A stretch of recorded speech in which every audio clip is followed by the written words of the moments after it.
Wakati ya hali ya hatari, kiongozi ndio inastahili akuwe wa mwisho kutoka kwa hiyo hatari. Hiyo inatakana ikuwe kama vile nahodha ya meli. Unaona kama uliangalia ile sinema ya Titanic, huyo captain ndio wa mwisho.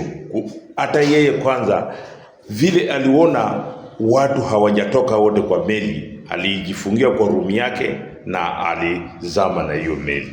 Sasa pia naye hiyo hali kama hiyo tuliona kwa Rigathi Gachagua kule kanisani. Risasi kweli inapigwa, inalengwa yeye, na yeye alikuwa amekaa chini tu ametulia.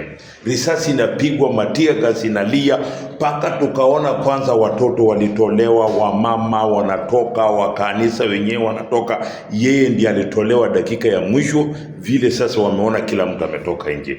Hiyo ndio uongozi, na hata hiyo tuliona kule kwa Natembeya pia alifanya hivyo. Hebu angalia hii video.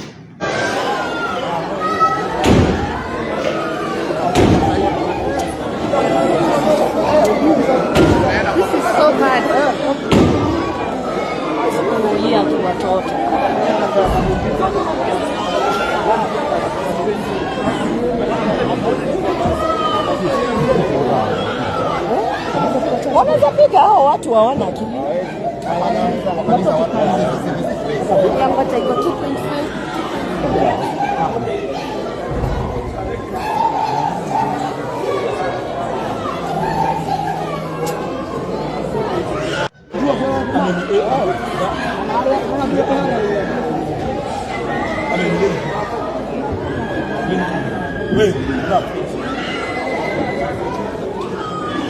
Look at the